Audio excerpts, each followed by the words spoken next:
مسلمانوں کے متعلق مجھے بتایا گیا تھا کہ عورتوں کے ساتھ درندوں جیسا سلوک کرتے ہیں، لیکن تم نے میرے ساتھ وہ سلوک کیا جس کی مجھے توقع نہیں تھی۔ تم نے سونا ٹھکرا دیا اور تم نے مجھے بھی ٹھکرا دیا۔ میں اس قدر خوفزدہ تھی کہ میں کہتی تھی کہ خواہ کوئی مل جائے مجھے پناہ دے دے اور مجھے سینے سے لگا لے۔ تمہارے متعلق مجھے ابھی تک یقین نہیں آیا تھا کہ تمہارا کردار پاک ہے۔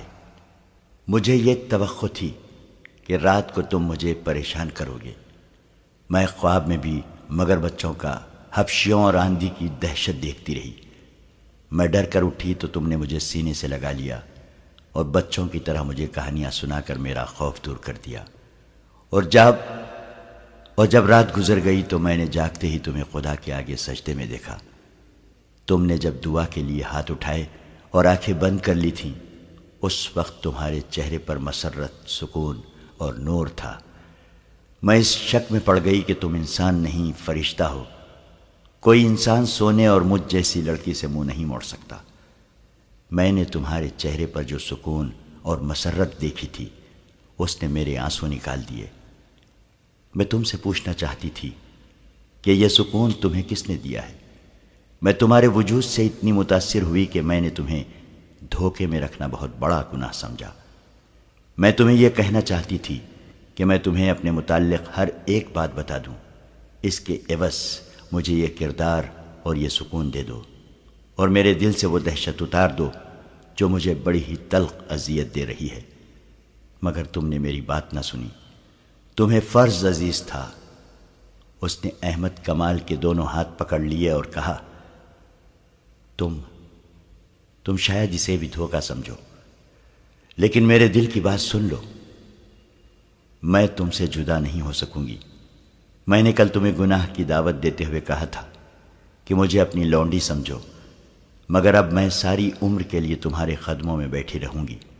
مجھے اپنی لونڈی بنا لو اور اس کے عوض مجھے وہ سکون دے دو جو میں نے نماز کے وقت تمہارے چہرے پر دیکھا تھا۔ میں تمہیں بالکل نہیں کہوں گا کہ تم مجھے دھوکہ دے رہی ہو۔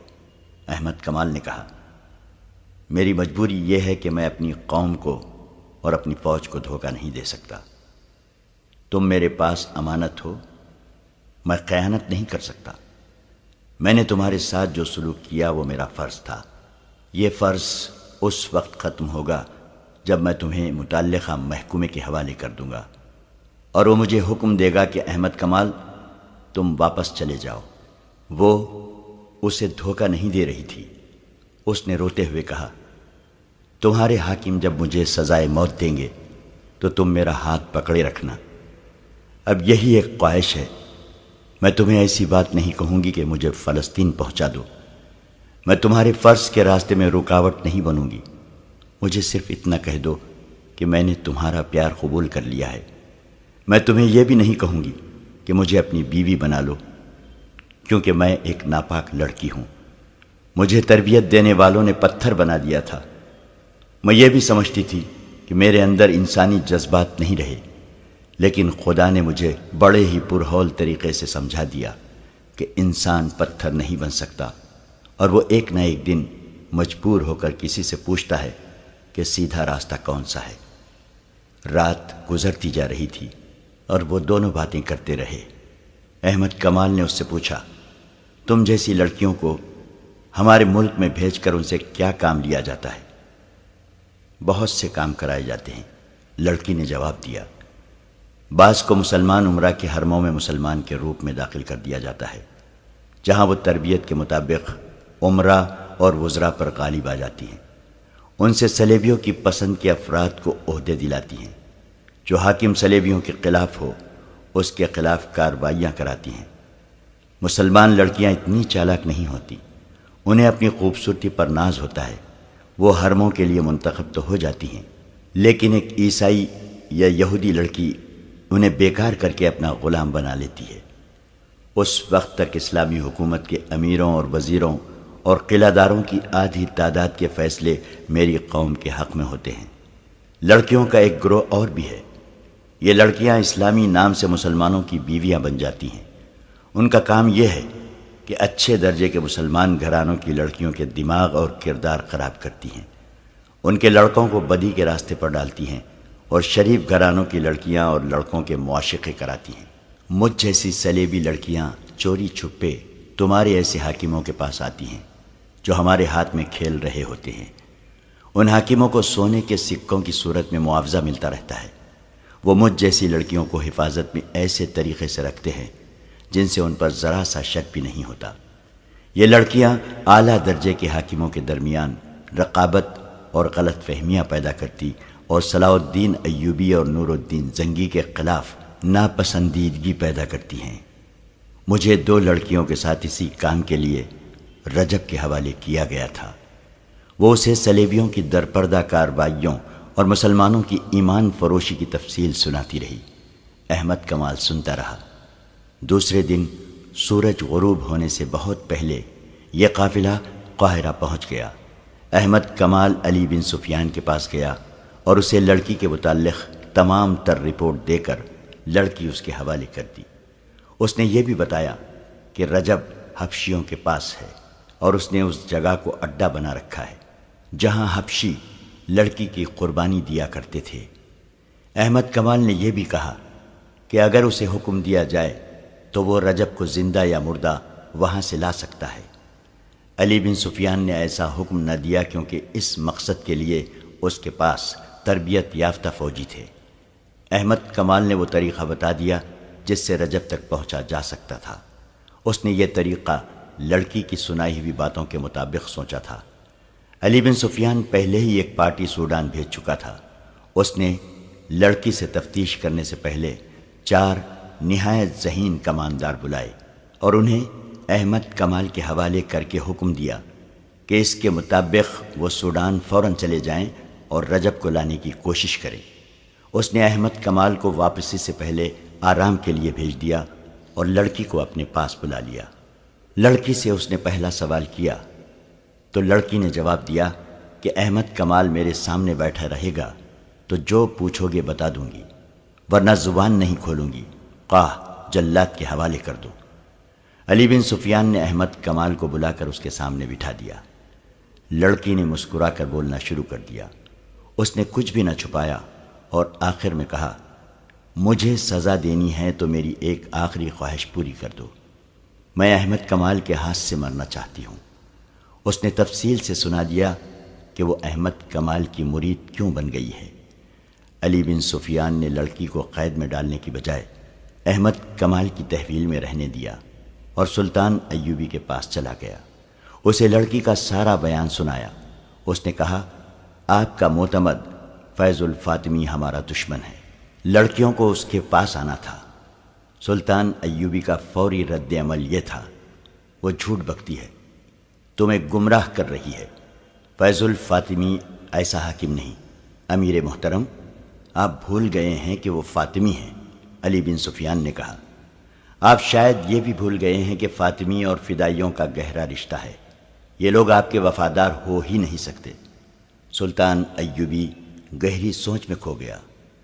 وہ غالباً سوچ رہا تھا کہ کس پر بھروسہ کرے۔ کچھ دیر بعد اس نے کہا، علی، میں تمہیں یہ اجازت نہیں دوں گا کہ فیض الفاطمی کو گرفتار کر لو۔ کوئی ایسی ترکیب کرو کہ وہ جرم کرتا پکڑا جائے۔ میں اسے موقع پر پکڑنا چاہتا ہوں، اور یہ موقع پیدا کرنا تمہارا کام ہے۔ وہ جنگ جیسے اہم شعبے کا حاکم ہے، سلطنت کے جنگی راز اس کے پاس ہیں۔ مجھے بہت جلدی یہ ثبوت چاہیے کہ وہ ایسے گھناؤنے جرم کا مجرم ہے یا نہیں۔ علی بن سفیان سراغ رسانی کا ماہر تھا۔ خدا نے اسے دماغ ہی ایسا دیا تھا کہ اس نے ایک ترکیب سوچ لی اور سلطان ایوبی سے کہا، لڑکی جن مراحل سے گزر کر آئی ہے ان کی دہشت نے اس کا دماغ معوف کر دیا ہے، اور وہ احمد کمال کے لیے جذباتی ہو گئی ہے، کیونکہ اس شخص نے اسے دہشت سے بچایا اور ایسا سلوک کیا کہ لڑکی اس کے بغیر بات ہی نہیں کرتی۔ مجھے امید ہے کہ میں اسی لڑکی کو استعمال کر سکوں گا۔ کوشش کر دیکھو، سلطان ایوبی نے کہا، لیکن یاد رکھو، میں واضح ثبوت اور شہادت کے بغیر تمہیں اجازت نہیں دوں گا کہ فیض الفاطمی کو گرفتار کر لو۔ مجھے ابھی تک یقین نہیں آ رہا ہے کہ وہ بھی دشمن کے ہاتھوں میں کھیل رہا ہے۔ علی بن سفیان لڑکی کے پاس گیا اور اسے اپنا مدعا بتایا۔ لڑکی نے کہا، احمد کمال کہے تو میں آگ میں بھی کود جاؤں گی۔ احمد کمال نے اس سے کہا، جیسے یہ کہتے ہیں ویسے کر دو، ان کی بات سمجھ لو۔ اس کا مجھے کیا انعام ملے گا؟ لڑکی نے پوچھا۔ تمہیں پوری حفاظت سے فلسطین کے قلعے شوبک میں پہنچا دیا جائے گا۔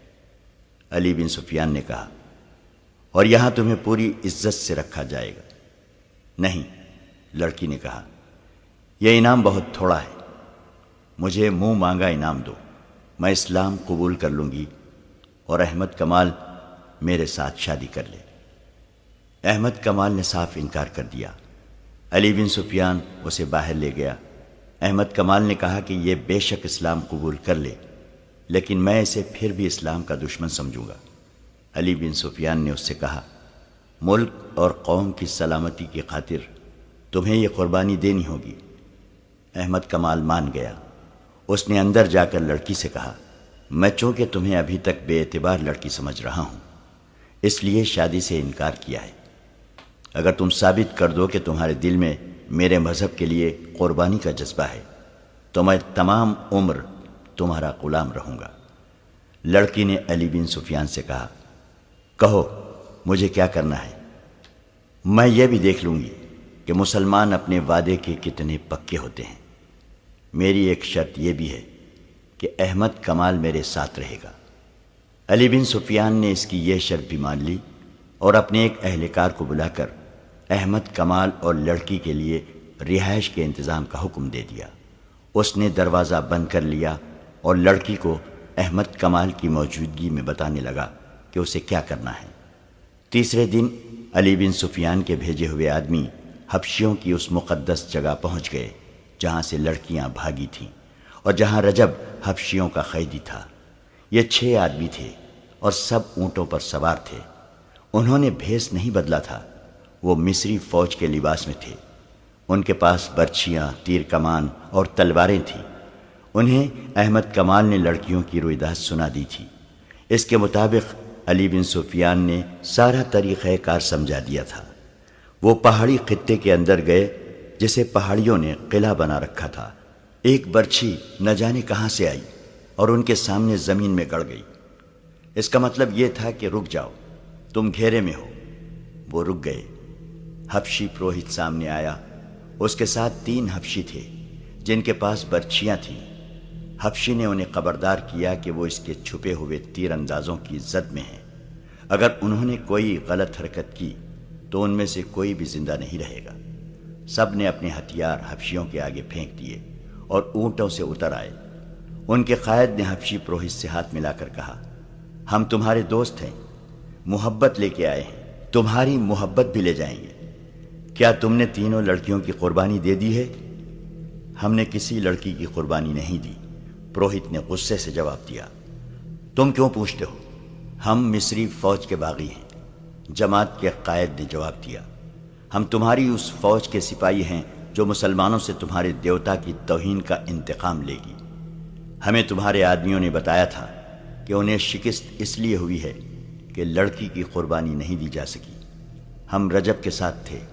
ہم نے اس سے کہا تھا کہ ہم 3 فرنگی لڑکیاں اغوا کر کے لائیں گے اور ایک کی بجائے 3 لڑکیاں قربان کریں گے اور دیوتا کے مگرمچھوں کو کھلائیں گے۔